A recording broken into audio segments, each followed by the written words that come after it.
Healthy aging has got so many different aspects to it. And hopefully by now you've realised that we cover lots and lots of different areas around healthy aging. And as we go into series 2, which is all about nutrition, let's keep in mind the fact that we got some fantastic hints and tips in series 1 about mindset.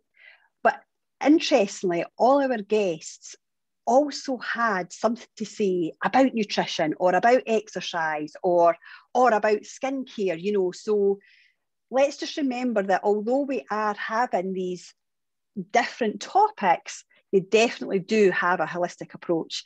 And so welcome to Healthy Aging Podcast, episode 7, really, but it is, we're going to call it series 2, episode 1. Are we, Lorraine? Is that what we're going to call it? Or are we going to call it episode 7? What would you like to call it?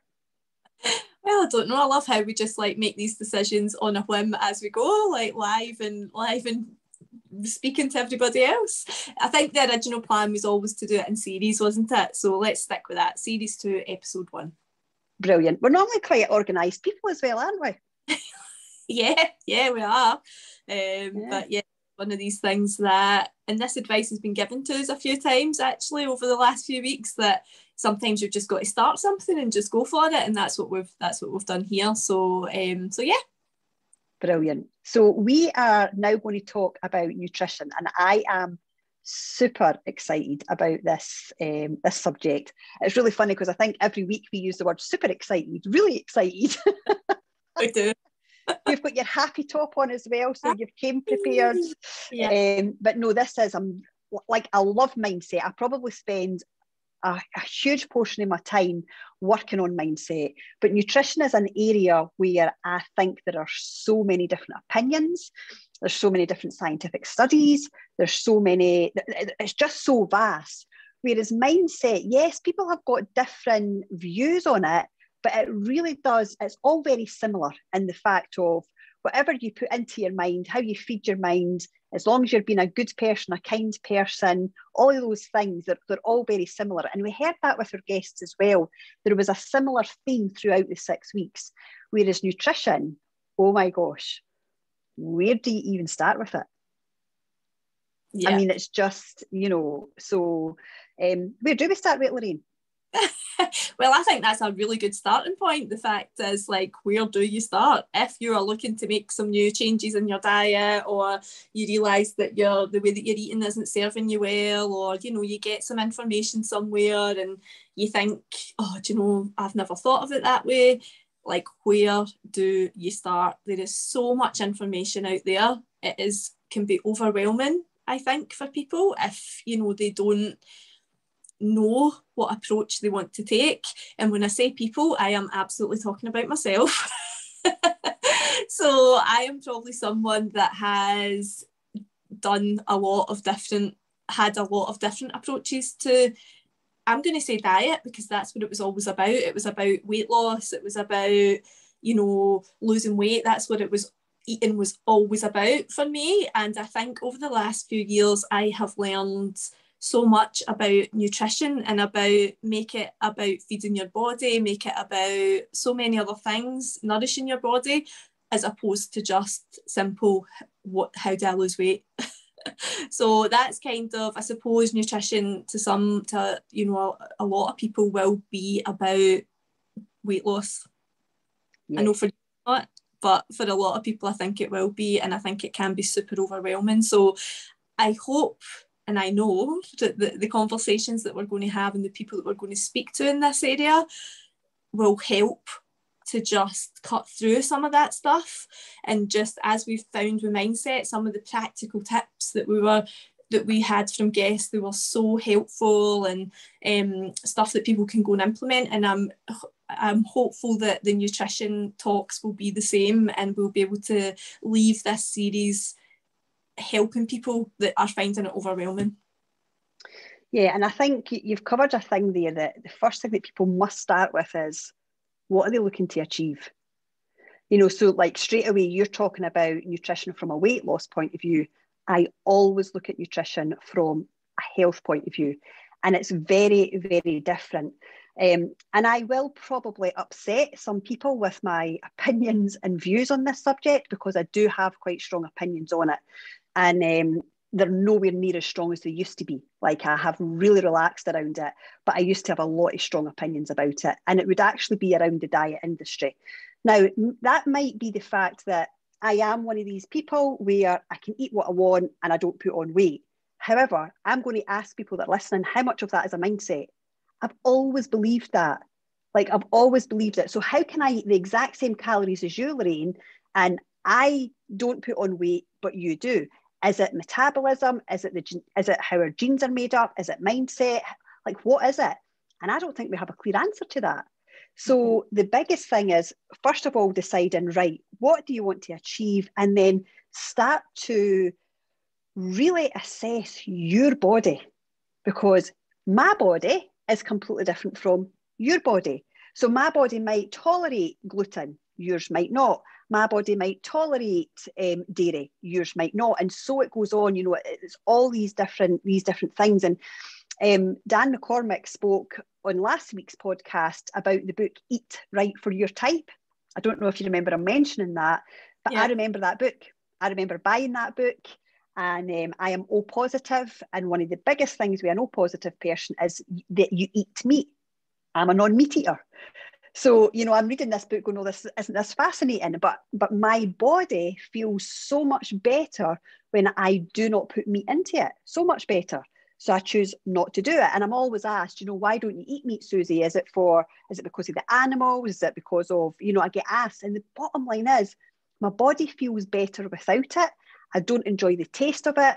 And yes, I do like the fact that I'm making a difference to the planet. But that wasn't the reason why I stopped. The reason I stopped eating meat was it made me feel better. And I believed that long term, it would help me age healthier, And I haven't eaten meat for over 12 years now. I don't miss it. But I have no opinions about it when other people choose to eat meat, absolutely not, because I think that's the thing. There's so many different choices.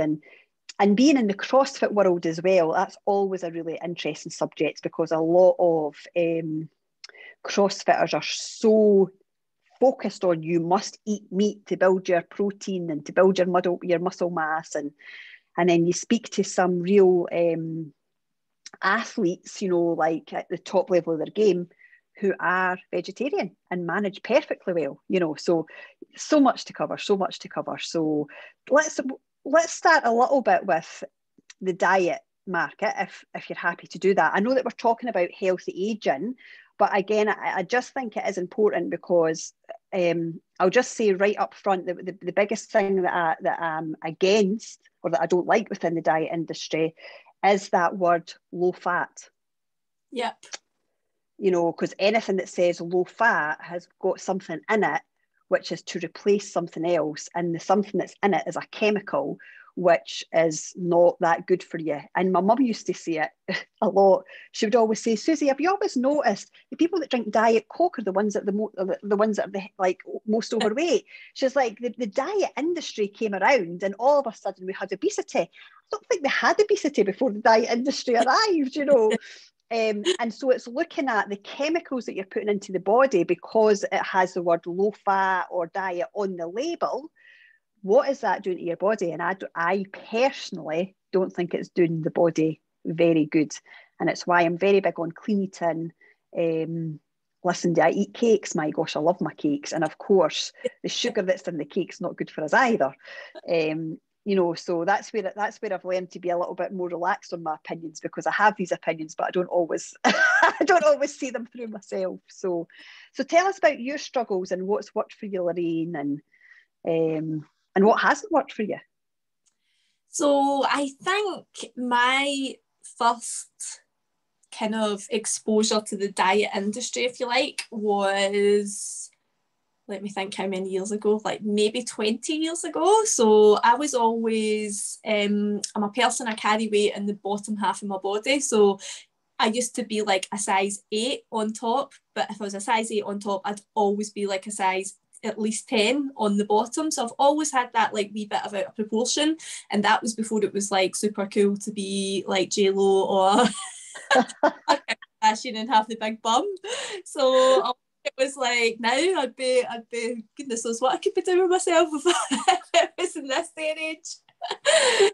20 years ago, that wasn't wasn't cool to look that way or whatever. So I always looked that way.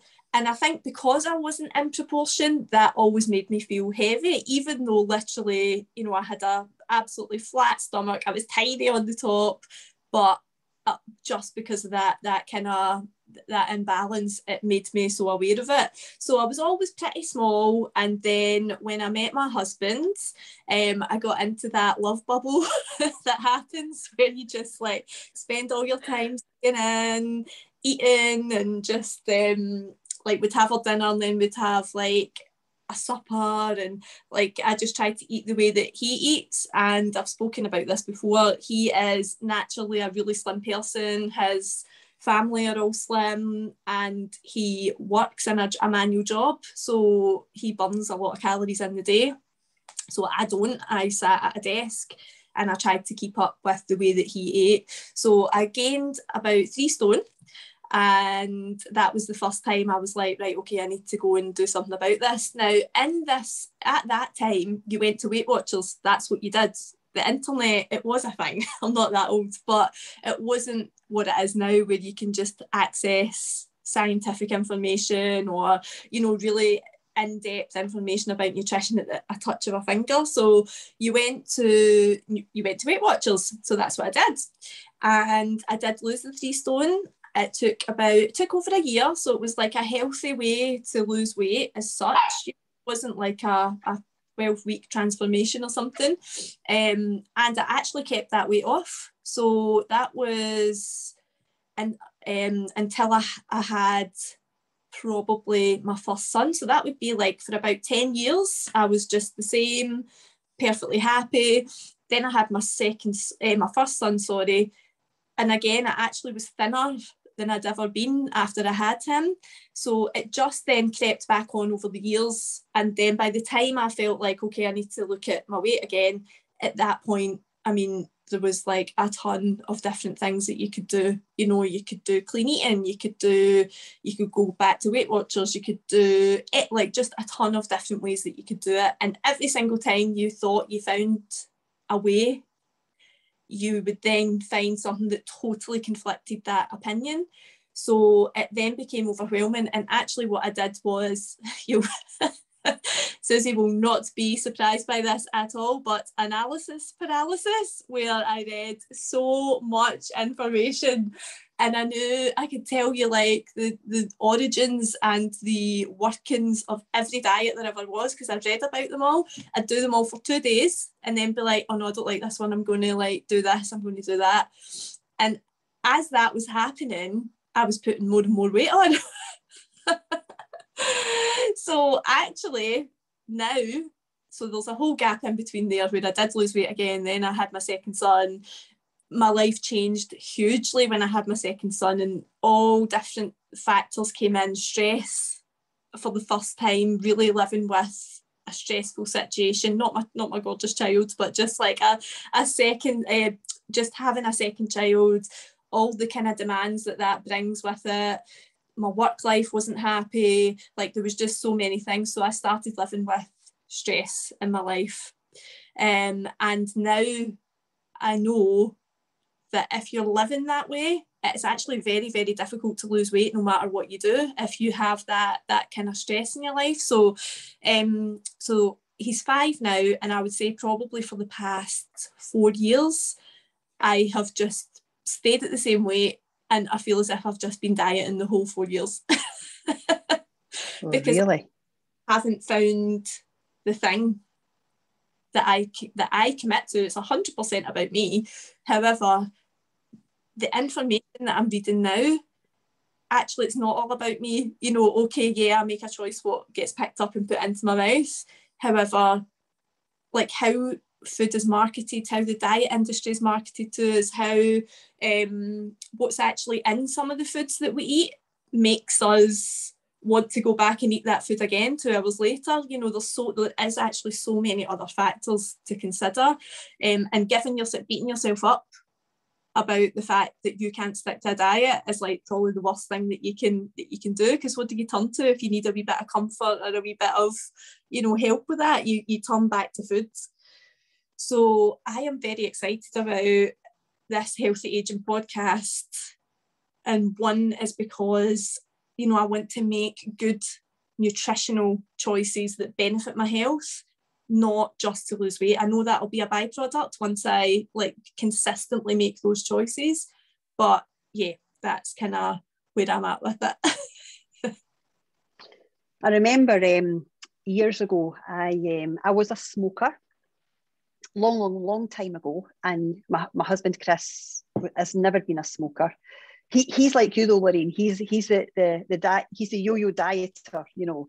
He's the one that comes in on a weekend with crisps and chocolate, and it's incredible what he comes in with sometimes. Anyway, so I wanted to stop smoking because health obviously was becoming more important to me. It wasn't good for Chris. Whole host of reasons, but that's the first thing. It's always starting with, you have got to have a big enough desire to make a change. And I did have a big enough desire. So I bought the book. Lots of people will have heard of it, The Easy Way to Stop Smoking by Alan Carr. And that book absolutely worked for me. I stopped smoking at the end of it. I've never had a puff of a cigarette since. And I would say that would probably be about 21 years ago. But I remember a passage vividly. I remember it so clearly from that book that says, people say it's difficult, like this isn't word for word, but people say that it's difficult to stop smoking. It's not difficult to stop smoking. All you do is stop. Whereas people who are looking to lose weight, that is difficult because you still have to eat.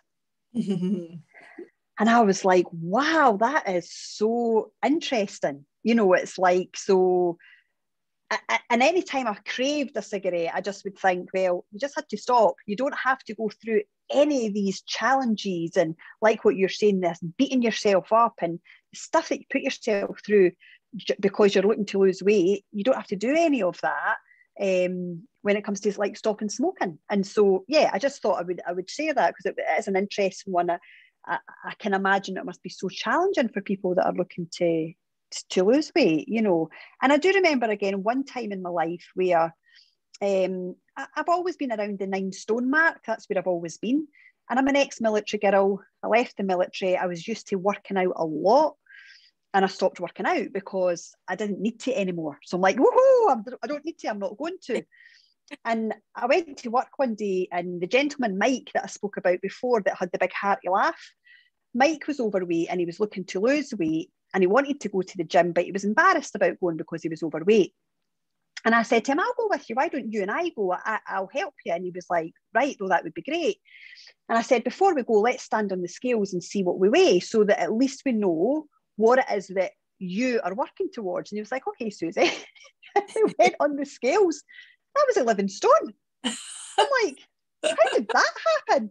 How have I gained 2 stone and I'm not even aware of it? Like, I was so shocked by that. Now, of course, I was up to like a size 12, 14, whereas normally I would be an 8, 10. And I'm going, yeah, I didn't actually think that I put on weight. I think I blamed the clothes sizes. And I remember saying to Chris, and Chris would never, ever, ever tell me that I was overweight. He would never tell me I looked fat in anything. He's so complimentary to me. And I said to him, Chris, I weighed myself today. I said, and I'm 11 stone. And he looked at me and went, oh, and you're surprised? I actually am surprised. Why didn't you tell me? He said, yeah, I bet that conversation would go down well. And again, for me, it was just about having that active lifestyle again. You know, it wasn't about, yeah, I did, of course, I cut out the sugary things, etc. And it was just about active lifestyle. And that is what works for me. And that is pretty much how my day is. And just when you talk about stress as well, Lorraine, you know, I would say you and I work alongside our company New Skin, who have got a big nutritional part known as Pharmanex. And Pharmanex have a device known as the lie detector device. The official name for it is the Biophotonic Scanner, which is backed by years and years of research and study. The technology in that equipment is phenomenal. I love it. I absolutely love it. any opportunity I can get to get someone to get their reading. So the biophotonic scanner gives you a reading of your carotenoids, which is a group of antioxidants. And if you look into different research, it will tell you that the amount of carotenoids in your body is a direct correlation with how you will age. And it is really important to have high levels of carotenoids. And so when I speak to people, when I go to scan them, the four main things I'm saying to them is, do you have an active lifestyle? Are you eating lots of fruits and vegetables? And we're talking 10 to 15 portions of fruits and vegetables. Do you have low levels of stress in your life? And are you supplementing? Which again is another huge topic, you know. And again, for people that don't know, the supplement industry is not regulated. So unfortunately, Lorraine and I can make a supplement, put it on the shelf, and if we're good at marketing and advertising, we can become the next millionaires with not a very good product. However, that is changing. We do know that the supplement industry is changing, and over the years I have spoken to a lot of people with so many different opinions about it, and we will of course explore that in the next 5 weeks, just finding out what people do and don't think of it. But you know, that's the four things that I always recommend to people. And you know, and I'm not a nutritionist, it's just I have worked in health and wellness for many years, and that's what I always look at. So if I don't feel well as a person, or if I do put on a little bit weight, I'm looking at, am I eating my fruits and vegetables? What's my stress levels like? Am I being active? And am I supplementing? You know, and that's what I always go to. So do you want to share with us some of these things that you have done, or like, has anything worked for you? So yeah, I mean, Weight Watchers did work for me, like all those years ago. I know it gets a bad reputation. I know that it's about, you know, it cuts calories very low, which is how people, you know, it doesn't necessarily promote the healthiest lifestyle at that time. I think it's moved away from that now, and it does have a more holistic view of things from kind of what I know. I haven't followed it for a while, but at that point it was calorie cutting. You know, you didn't know it was calorie cutting because it was, every food had a point value, and you had so many points that you can eat in a day. So all you do is, all right, okay, that's got this amount of points. You don't think past like why. And I think it gets a bit of a hard time, because if you choose to eat your points with 3 Mars bars in a day, like that's actually fine. As long as you don't go past that, over those points, you can still lose weight regardless of what you want to eat. So but obviously I didn't eat that way. I did eat healthily and balanced, and I changed my habits and all of those types of things at that point. So I have to say that worked for me, because I didn't gain weight again for 10 years. So, you know, it wasn't this. One of the other things I did was like it was clean eating, it was called. I think there's so many terms for it now, but it was, you know, like no gluten, no dairy, no sugar, all of those things. So it was like a really refined diet. Now, I don't eat meat really either. I'm a fake vegetarian, really. Like, I don't eat it because I don't like the taste of red meat at all. So I don't eat any red meat, but I do eat chicken occasionally.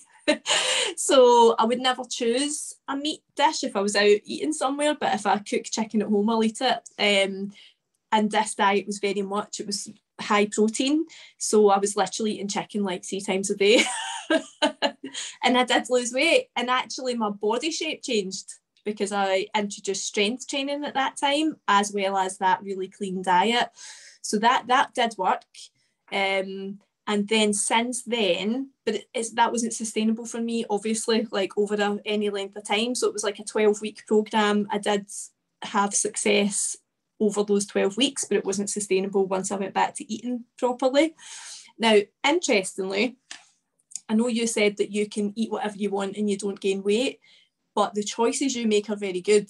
You know, you couldn't eat like a Big Mac at lunchtime and, you know, whatever it might be, all unhealthy choices, and not gain weight and still feel great to get up at 5 o'clock the next morning. Like, you just physically couldn't. So the choices that you make are really good. In pregnancy, the choices I made every single time I ate were good choices. And I could have, at that point, I could have eaten you know, you hear so many people, I'm eating for two, like I need to, I'm just the baby wants cheese, like all of that stuff. But I made really good, healthy choices. And because mentally, because in my mind, I can eat anything I want. Like there's no, I'm pregnant, like I have got no limitation. I don't need to worry about my weight. I don't need to worry about this. So because in my mind every day I was saying I can eat anything I want, what I actually wanted to eat was healthy food. But because every day normally when I wake up I'm like, oh, I really feel like a sandwich today, but I shouldn't have a sandwich because that's really bad for you. And like, oh, you know, because I do that, then that's what leads to, it gets to 12 o'clock and I've actually not eaten because I've thought about what I should have and what I shouldn't have all day, that I'm then starving. So then I just eat like whatever comes. So it's just crazy. And I know you probably think like this is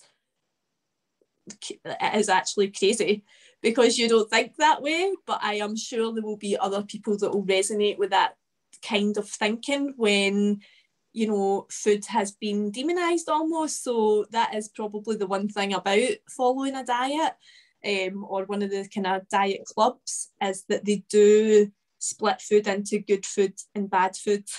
And really that's not the case. Like everything, you can eat anything in moderation, in balance. If you make mainly healthy choices and you feel like a wee cake, as you were saying, like once a month or something like that, like obviously that is fine. It's just that when you've got this, like, this is good and this is bad mentality, it then just like messes with your mind. So do you think I've been thinking this way for 20 years? Wow. So, you know, what does that do? We know about consistency and we know about habits and all of that. And that's what this type of thinking is. It's habits, you know, and it's consistently thinking in that way every day. And think about how much pressure that puts on you, and also how much time does that take up in your day? I'm exhausted listening to you, Lorraine. I know. It's interesting. I wonder if we'll find anybody to come on. I can't think of anybody. So anybody that is listening, I'd love to find somebody that would be able to help with people like yourself. Because I actually think that the majority of people will be like you. You know, that I do think that that's what people will be like. And you've hit the nail on the head when you talk about the fact that I don't ever believe anything's bad. I literally eat what I want. But you're right, I want to eat good food most of the time. But that's because, again, my desired outcome is health. Yeah. So one of my biggest drivers in life is to ensure that I am fit and, or as fit and healthy as I can be later on in life. And if something happens to me, at least I can look back and go, well, that I've done everything in my power to make sure that I was going to live the best life possible. And so that's what drives me. It's nothing to do with how I look from a weight point of view, but that's easy for me to say because I'm not overweight.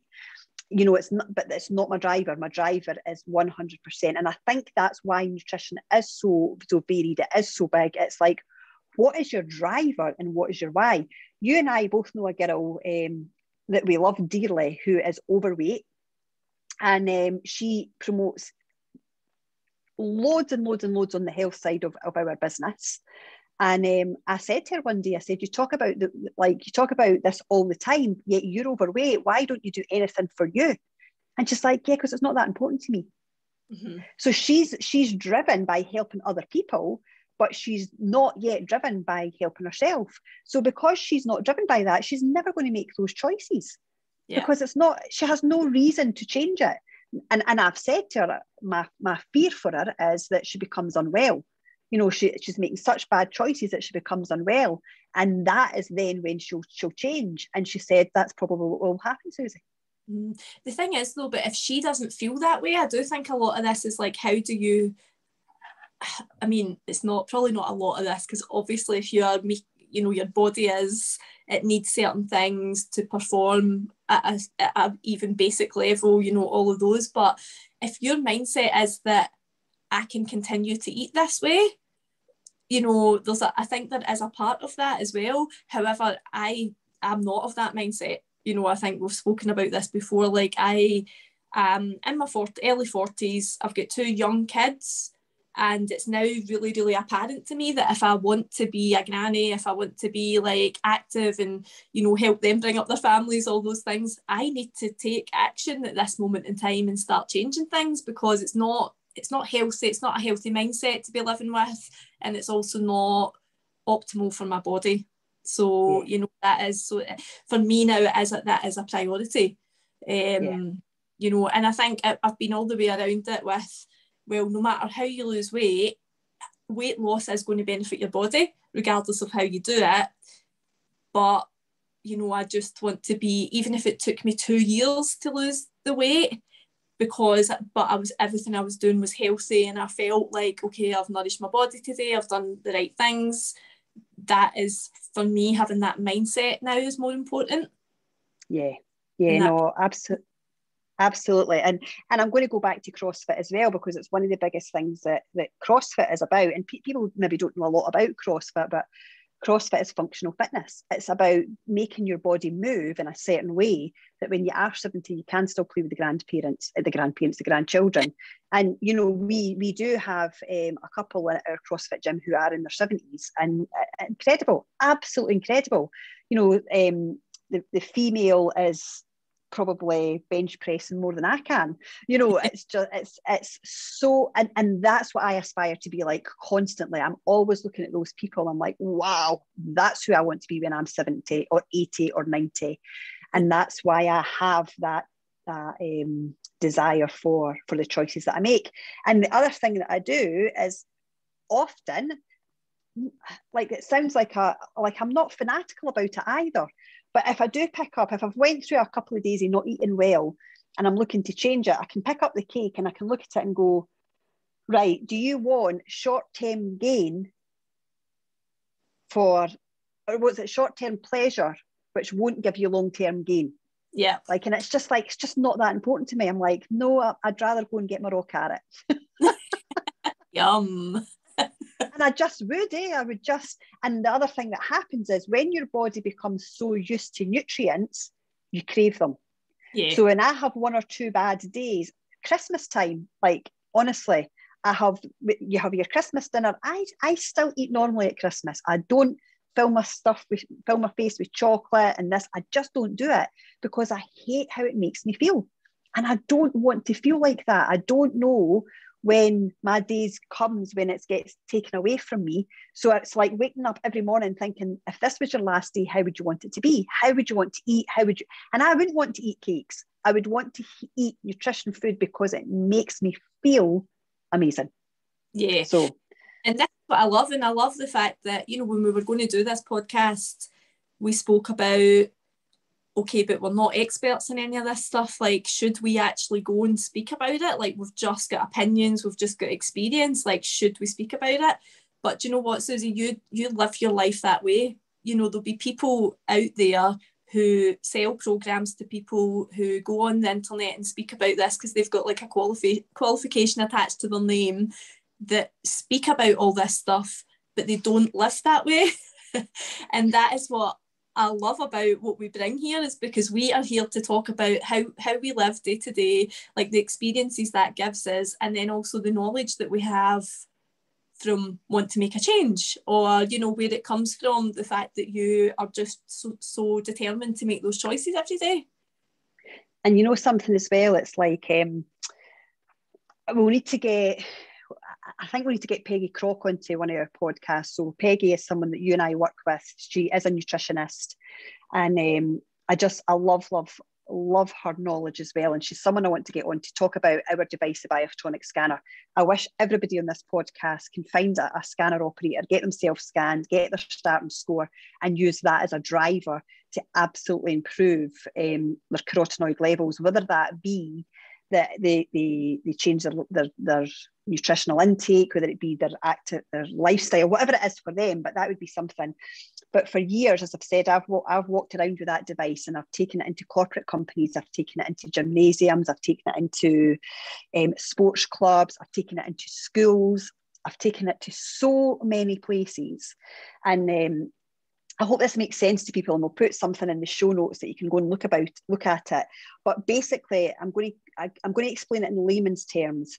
So our body functions well if we've got high levels of antioxidants, and what combats or steals the antioxidants is free radicals, and free radicals come from things like stress. So stress is a big one. If we're highly stressed, like what you're saying, Lorraine, with how you put on weight, if we're highly stressed, then we produce more free radicals, which then overtake our antioxidants.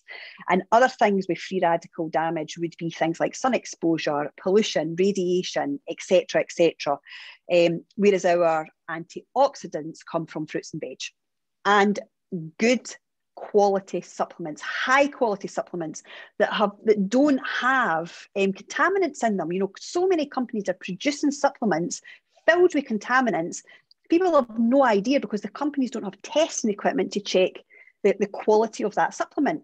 You know, so again, another big grey area that we can talk about as we're going through these 6 weeks. But that device, when I sit down in front of people, again, it's those 4 things that I look at. But you've heard the story about my mum, but there's 2 stories I'm going to share here. The first one's my mum. I scan my mum regularly. She has a reading. So it gives you a reading, it gives you a score, a biomarker. She has her biomarker. Her biomarker sits at a really good level. I'm really happy with it. Of course, I want my family to all have a good biomarker. And my mum lives on her own. She has a cockatiel bird. The cockatiel bird dies. She's absolutely heartbroken. Now, to most people, they're like, oh my gosh, a cockatiel bird. It's her life. Her biomarker score plummets within 1 to 2 weeks. And I'm talking plummets. She changes nothing in her life but the stress. And that is what stress does to the body. So we have to find ways to be able to combat that by eating better, by meditating, by doing whatever we need to do so that when stress does come along, our body can cope with it. If her biomarker was not good to start with, where would she have been? Dread to think about it. But as I'm going around scanning different people, this will not shock people. I've scanned industries of people, and teachers have got one of the lowest scores because of the stress of being a teacher. All the teachers are like cheering just now, going, yes, somebody recognises that we're overworked, we're underpaid, we're unappreciated, and you know, so they're a big group of people that score very low. But unbelievably, this upsets me, young PTs who are in gymnasiums teaching people how to get fit, but they're not teaching people how to get healthy. And it's because they're 18, 19, 20, 21. They're not thinking about the future. But some of the people that they're PTing might be of that age group. And the reason for it, what I've found when I've been going out doing my scans, is because, again, underpaid. You know, if they're not self-employed, they're underpaid. They're constantly throwing energy drinks down their neck to keep them going, which is full of so much crap. And unless they've got good energy drinks, but the majority are not, and they're not getting to eat properly because they're so busy. You know, they're given so many hours that they've got to work, and honestly, they just don't care. Yeah, because they're such a young age, and you know, it breaks my heart. And then I'm going to give CrossFit a big plug as well. You scan a CrossFit coach, phenomenal scores, because they promote fitness and health, not just fitness. So that's what I mean about me being quite opinionated on this subject. But I think that is the new kind of diet club thing where it's all about aesthetics. You know, well, a lot of, not everyone, but of course, but with a lot of people, you know, young folk go into the gym and they want to get the big bum like Kim Kardashian, or they want to get, you know, the big arms or whatever it might be for guys, and that is what the focus is. That's the outcome they're looking for, and it doesn't matter if they don't get somebody that explains like nutrition and food and all that stuff to them. It's just all about the aesthetic end goal rather than like the health and all of that. And I think the thing about CrossFit that I've found is although it is, you know, absolute fitness and health, it's also balance. Yes, yeah. You know, so it is about, right, okay, go and do your workout. It's the weekend. If you're going on a night out with your husband or whatever, you know, just give yourself that balance and then just get straight back into it. And, you know, it's about every time is a different choice. It's, you know, it's not about you have to stick with just because you had one bad meal. That's what it is. Not even bad. Just because you had one meal that is, you know, more calorific or whatever it might be, it's one meal. The next time you eat, just make a different choice. Like says Lorraine, who's battling with those exact things. Well, I hope some of what we've shared has been has helped some of our listeners. You know, it's and you know, there's a part of me wants to apologise for being so opinionated on it, but I do feel so strongly about it, and it's who I am. I'm not going to change who I am. I've had many stand-up conversations with people about it because, listen, it's my opinion.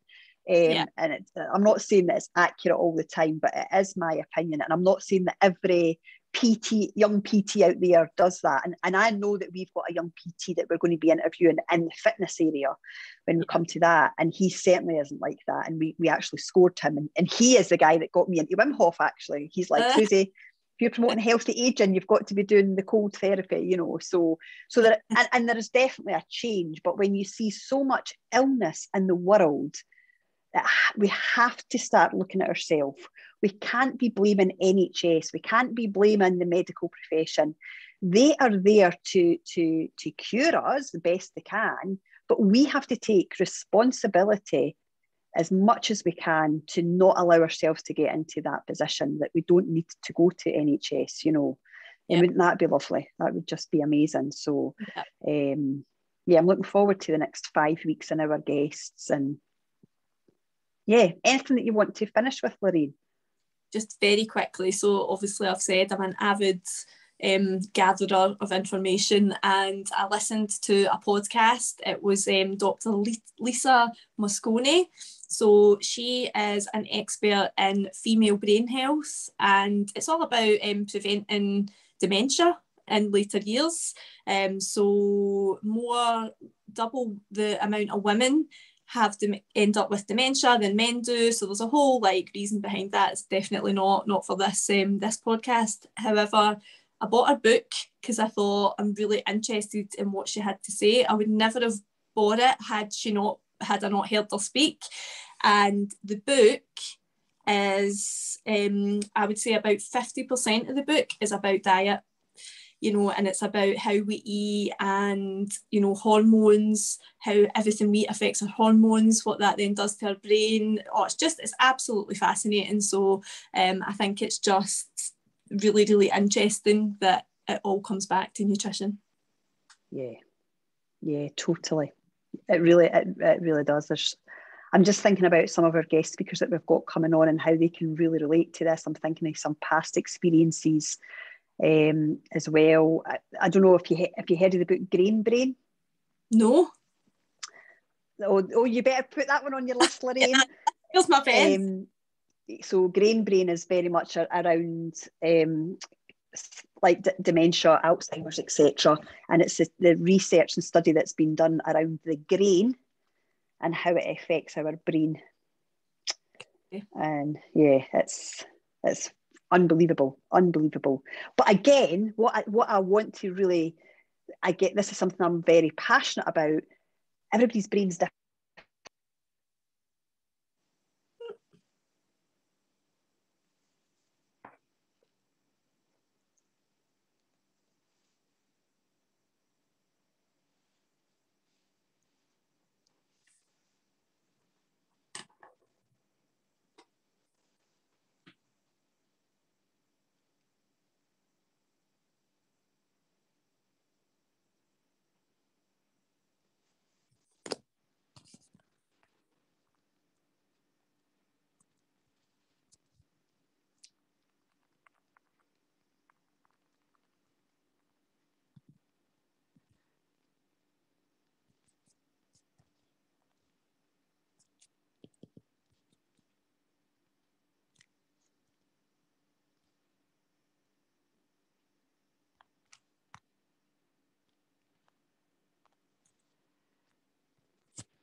Oh, you're on mute. I wonder what happened there then. Phone die.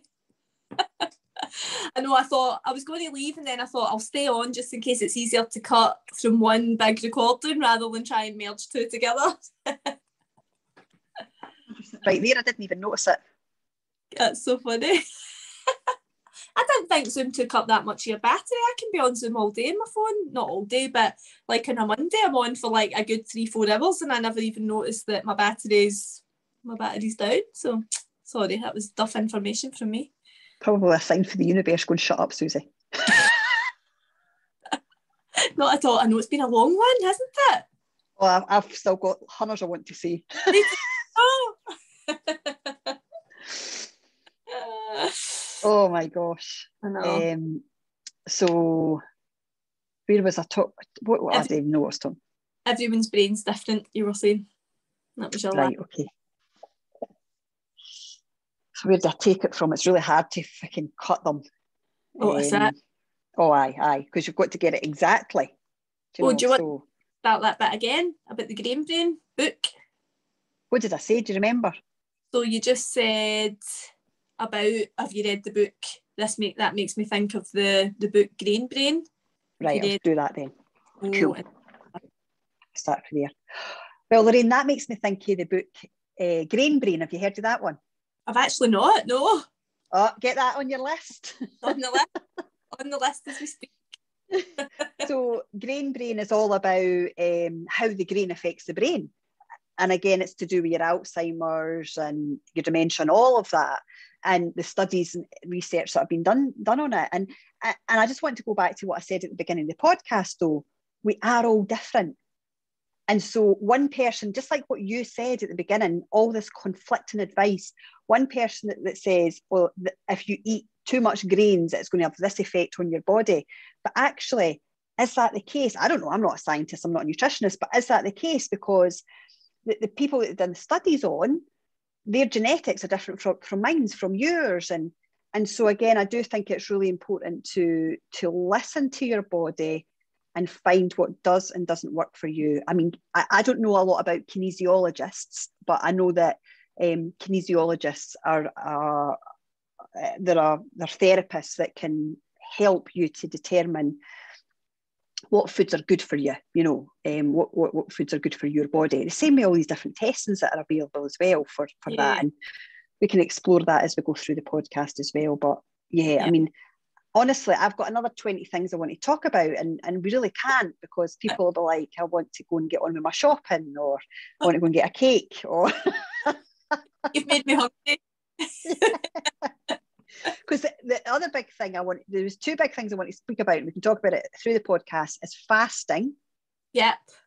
But the health benefits of fasting are phenomenal, absolutely phenomenal. And then the other thing that you mentioned, and I cannot remember the book, but it's brilliant. So when I find it, we'll put it in the show notes, where you eat clean for a month and then you start to introduce food groups in again, which lets you see what foods are good for you. Ah, right, okay. Have you heard of that one? I have, yeah. I can't remember what it's called either. I don't. It's really annoying me.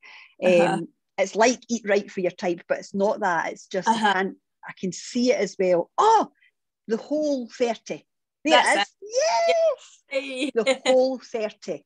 Phenomenal, absolutely phenomenal. So I'll always try these things, and I done it for 30 days, and oh my gosh, it was incredible. It was absolutely incredible.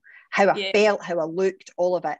And I think doing something like that once a year, resetting your body once a year, is fantastic. But again, you've got all these health clinics that you can go and do that. That's something I'd like to do as well, is go to a health place and just detoxify my body. Detoxify, and there's something else that we could talk about. So, right, I'm going to stop talking. Okay. I know, I'm just laughing though, because the Whole 30, you did it for 30 days, I did it for 3.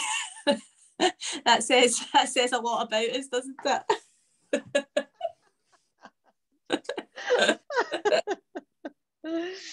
Oh dear. Yeah, I'd love to find out what that's all about. Anyway, so thank you everybody for listening to Lorraine and I have our opinions on this subject and share our stories, and hopefully you're still listening to us. But really, we do want to add value, and our experiences are our experiences, but we will be bringing on some phenomenal guest experts in this field over the next 5 weeks. We really look forward to sharing it with you. As always, you can find us on Instagram, Healthy Aging Podcast, our Facebook group, Healthy Aging Podcast, and subscribe to us on YouTube, Healthy Aging Podcast, and then find us on Spotify, etc. as well. So brilliant. Have a great week, everybody. Thank you.